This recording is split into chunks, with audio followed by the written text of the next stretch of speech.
Hello, everyone, and happy 5th of July. Thank you for tuning in. I'm pianist Min Kwan, and I'm honored to welcome you to the second day of the world premiere of America Beautiful, the project that celebrates our diversity and promotes unity, e pluribus unum, out of many, one. 70 plus of the most diverse and distinctive American composers have channeled their thoughts and emotions on America into variations on the theme of America, the Beautiful. I am excited and honored to share the result of this powerful and collective statement with you, honoring our humanity, diversity, and unity. It's a sonic snapshot of America in this pivotal moment. We're currently broadcasting these programs of the variations at 3 p.m. Eastern Standard Time, which started with yesterday, July 4, and continuing today, July 5th, and for the next 2 dates, July 6th and 7th, with a different set of world premieres each day. I hope the music helps us to reflect on the challenging times we have shared together and to move forward and reconnect with hope, beauty, and love. Thank you and happy listening. I'm Aaron Jay Kernis. My piano piece, Epilogue, End of the Dream, was completed shortly after the January 6th insurrection at the U.S. Capitol. It's very lyrical, but also sad and somber, a reflection on the distortion and breakdown of what, to me, is the idea of America. Inclusion, generosity, and the possibility for all who come here to flourish are part of the dream of the country I love. And it's devastating to see that ideal under constant attack and for our democracy to be at such serious risk. I want to thank Min Kwan for her vision in creating this very necessary project. Thank you.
what I came up with for the piece is basically what I like to think of as a serious scherzo.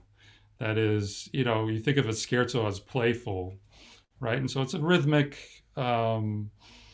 sort of skittering kind of piece, but yet there's this darker duality built into it, with taking that tune, the America Beautiful tune, these falling third and the falling fourth, putting it in there, but within this rapidly moving music.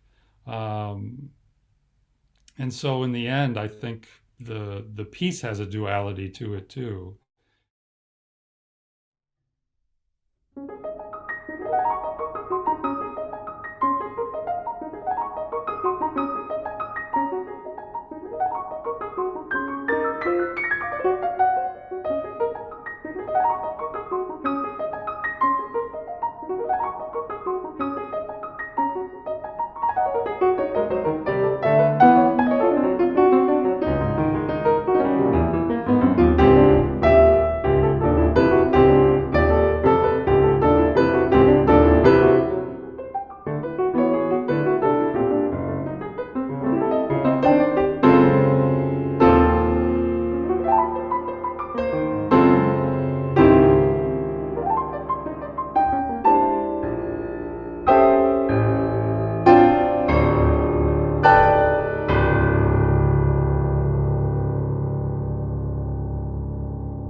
Oh, yeah. When people hear my piece, I thought of the season of the spring, because in the springtime, uh, obviously everything is starting to to grow, to show Yeah, color, right. to have Blossom. life. Mhm. But also the beauty of spring is everything is possible to be in one place, to show yourself, right? So I in my program I use this quote by one of my favorite writer, uh, writer who says, "Nothing can dim the light that shines from within." Is a simple sentence. However, it's full of depth and full of meanings, because to me it says very rightly about what America and America, uh, the beautiful, is about. It's about individuality. It's about that hope that each of us have and each of us contain. No matter how hard life can be and how dark time can be, but as long as we each of us has that light and that hope within us, and nothing and no one can dim that light.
But in a way, of course, it's an iconic tune.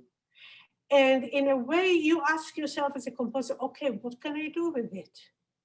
Where do I find the intervals, the line that will make meaning out of it? Different kind of meaning. Absolutely. I think because that simplicity and ordinary, but that also opens up doors because there's a potential to fill your Exactly. own personality in it, right? Exactly right. So that's why when you contacted me with it, then it was precisely that sense of, oh, there's a challenge here. So of course I have to take it.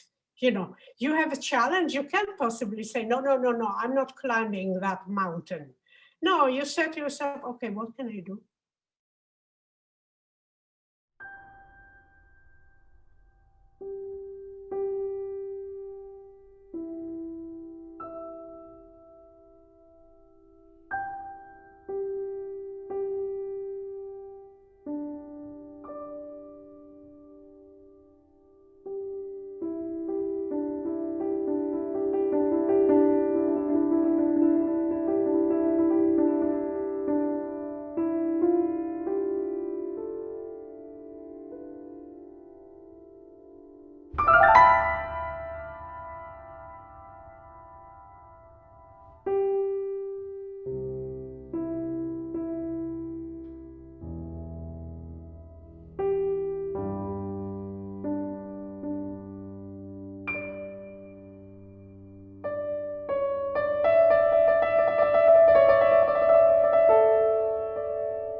Sort of registered in my mind when I was thinking about like what I was going to do for this arrangement, and I thought, yeah, I'm going to just put the dichotomy of pure horror at some points, and it wouldn't be an exaggeration, in all honesty. Uh, Wow. Hmm. and so the lyrics are there in the right hand, but ominously so in parallel sevenths, and hidden really in this flourish of almost anxiety, almost, I won't say anger, but just sort of, ferociousness. And after you playing it, I have to say you capture it 100%. 100%.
Hi, I've been asked to say a word about my variation in Darkness Veiled.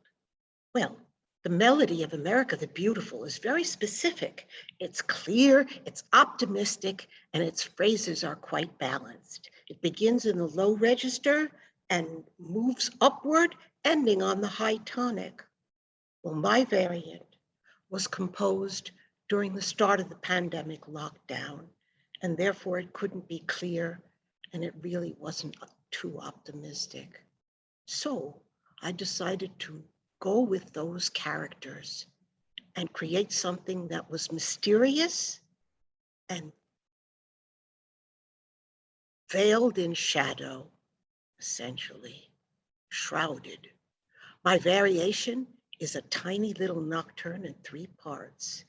It begins in the middle register and then, like the original, moves its registers, first opening downward, then upward until it's full and tempestuous and pianistic. And finally, it closes down and evaporates out to the piano's upper register, first into damper echo and then into full silence. Well, I couldn't incorporate the melody whole, so I have buried it into the fabric of the music. Little shards and corners that we recognize pop up from time to time, but on first hearing, it won't be clear, and that was part of the variation's mystery. So, in Darkness Veiled.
and the title itself, "Oh Unhappy Human Race," or Unlucky, is part of a long peroration in Lucretius's On the Nature of Things, in which he's lamenting people's tendency to go along with things that are wrong. Interesting. And so this piece is more about that. And then the idea of inverting a melody, a patriotic melody, is something that I actually did in an earlier piece, a piano concerto, where I actually invert My Country 'Tis of Thee and the Star Spangled Banner. And in that, I was thinking about the convention of flying the flag upside down to indicate distress.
You encouraged me to just be more myself.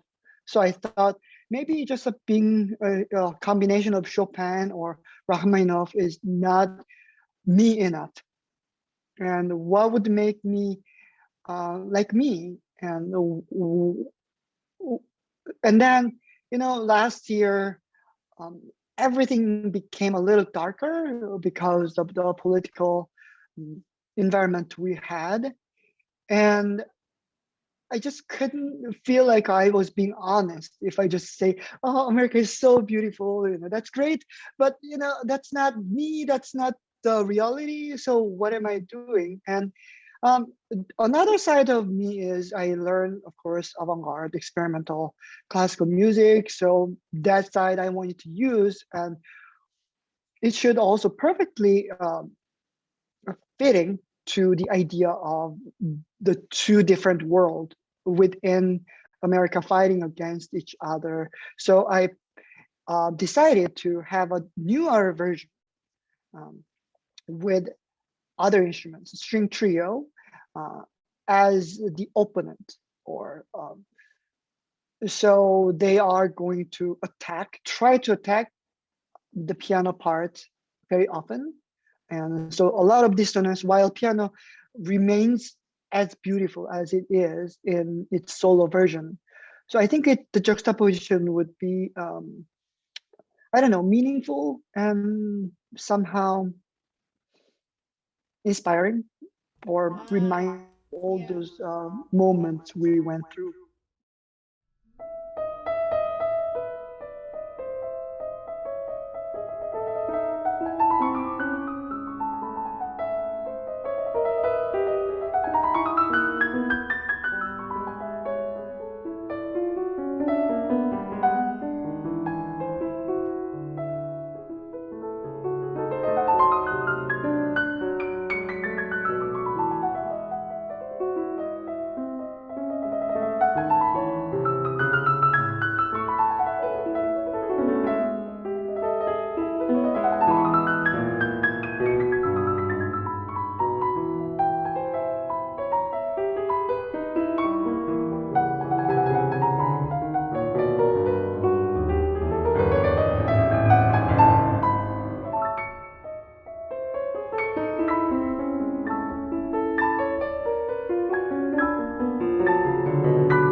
the little piece here does tend to go from a memory of innocence, and then it kind of morphs into something that is atonal, or less triadic, I should say. And I tried to sort of invoke the music of Charles Ives, in particular a song called Like a Sick Eagle. Eagle, you know, sort of makes one think of the United States as our country's bird is the bald eagle. Right, so that's right. yeah, Yeah. yeah.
So I looked at that, and I looked at the notes being used, and or the in the intervals that weren't being used, and I sort of set up this sort of, I guess you could say, quote unquote tonic and dominant relation between the notes that were being used, and not in the traditional 19th century sense, but a tonic and dominance in relation to intervals. So the notes that were being used in America the Beautiful versus the notes that were not being used in that. And I took those notes that weren't being used in that and created these sort of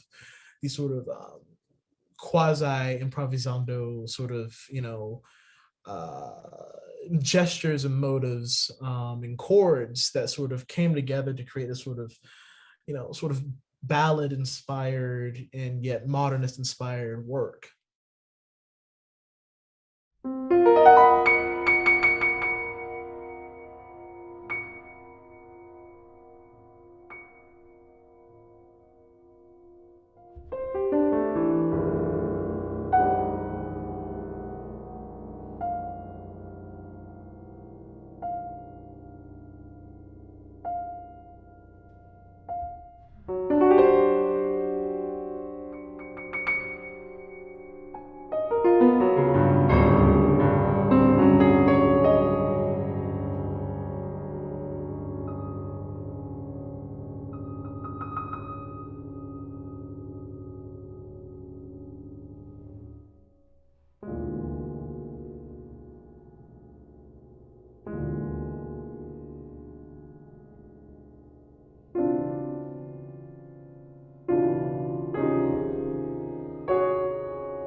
Hello everyone, my name is Juri Seo. I'm a composer and pianist, and I was very happy to be part of this meaningful project. So about the piece, when I first sat down to work on this piece, I asked myself, what do I love about this country? And my answer was that I do love American people. So the majority of Americans are always trying to learn how to coexist peacefully with the others who are very different from them. So the piece is really a representation of that idealized society that I imagine, that's pluralistic and peaceful. The way it unfolds is actually, quite straightforward. It is a continuous variation on the tune "America is Beautiful," but it arrives at this climax that is soft but very dissonant. But you still get this distinctive sense of resolution. So I hope you enjoy this, and thank you, Min Kwan, for making all of this possible.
Hey everyone, Charles Coleman here, introducing you to my piece, To Be Beautiful, commissioned by the lovely pianist Min Kwan. Min, thank you so much for doing this really ambitious project for us living composers.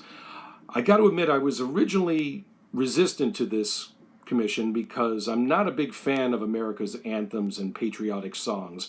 I find them very corny, and they seem to all have a certain repressive nature about them, as if they were saying, we're America and you're not.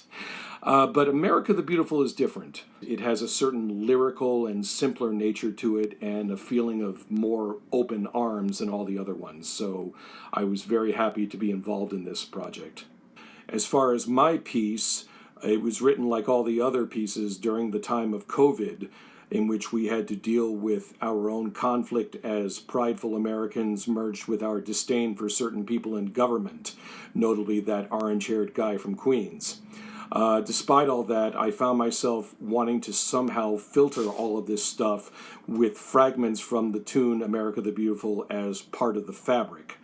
And I hope I came up with a good piece that maybe ends with a glimmer of hope amidst a time of turmoil. Thank you very much.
So, I thought I could maybe turn America the Beautiful into a 1950s rock and roll ballad, because that music, from the time I danced with the lights out to it in 7th grade, is the sexiest music I know. And so I did. It took a little playing around with the harmony, but you're going to hear that rock and roll beat. And midway through, I jack up the key a half step, an old pop music trick to lead to a grand climax, but instead I use it to calm the music down. A little composer's trick. And then because it was so short, Min said, write another one. And I thought, okay, 1950s, what else was big in the 1950s? Well, in a little bubble in the classical new music world, 12-tone music. And so I contrived a little 12-tone piece that gives me the opening notes of America the Beautiful by combining one form of the row and its inversion. Oh, you don't need to know that. Just think of it as a playful piece that changes almost every moment. And hey, for 12-tone geeks, there's a tribute to Webern at the very end. You're going to hear repeated low E flats, and hey, Webern has those at the end of his only piano piece, his variations for piano, so I threw mine in as a tribute to that great man. Okay, over and out, and what a great project this is, man.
O beautiful for patriot dream that sees beyond the years, thine alabaster cities gleam undimmed by human tears.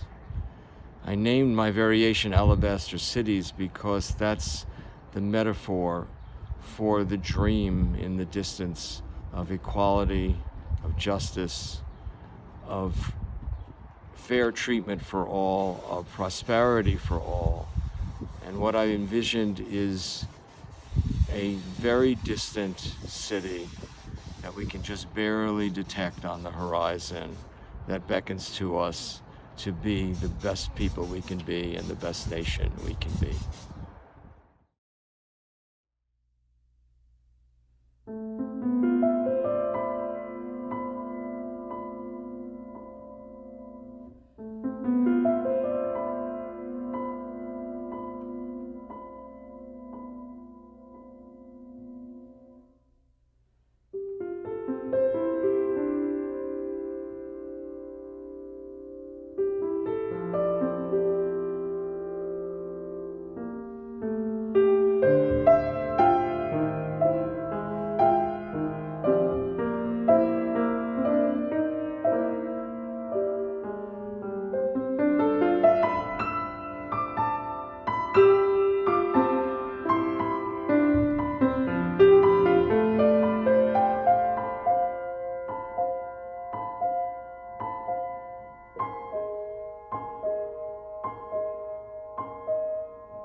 I want my music to be exciting, to be engaging, to be super rhythmic, to be very expressive, and to speak to audiences. And this piece was no exception. I used the America the Beautiful as the template, if you will, and I wrote a variation that had this punch, this excitement about it, these accents, and it's an outgoing piece for some reason. That's how it came out. Not that the time when I wrote it was a particularly happy time in this country, but I felt like writing something like that. It just expresses who I am, more or less.